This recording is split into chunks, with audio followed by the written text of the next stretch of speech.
kella 6-ni, ööga maha 12,6 kilomeetrit aeda. Ma räägin jälle ühe väikse loo, selle õpetliku loo, et selleks, et see oli teine pealinn maailmas, mis korraldas Ironmani sündmust.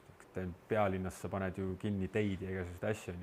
Meil oli vaja panna siis võistluspäeva õhtust, siis reede õhtust kuni laupäeva hommiku kella 6-ni, ööga maha 12,6 kilomeetrit aeda.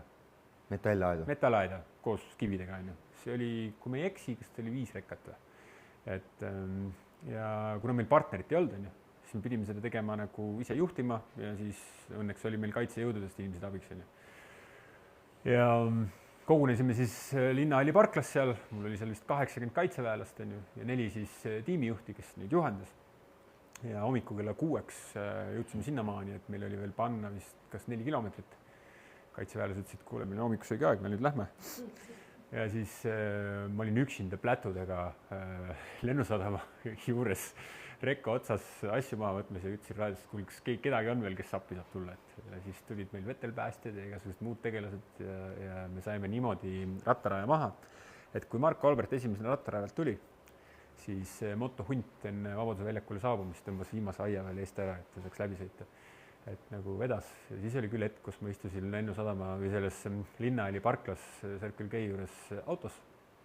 Ma üks tunnikene võib-olla ja mõtisklesin oma elukese üle järele, et see stress või see nagu pinge on olnud nagu nii suur, et kas ja miks ja kuidas seda nüüd siis ära seedida. Et see oli üks nagu väga-väga keeruline hetk, sest vaatamata kõigile sellele oli vaja veel see ju kõik finantseerida kuskilt. Et meil tegelikult, kui päris aus olla, siis Ironmani korraldamise aastal ei olnud kindlust, et me suudame kõiki kohustusi katta ja me ei suutnudki ja meil ikkagi nagu läks väga keeruliselt. Tänaseks oleme nagu targemaks saanud ja oskame neid asju võib-olla teha paremini ja lisaks riik on ka nagu muutnud oma finantseerimisallikaid, et selles mõttes on nagu lihtsam.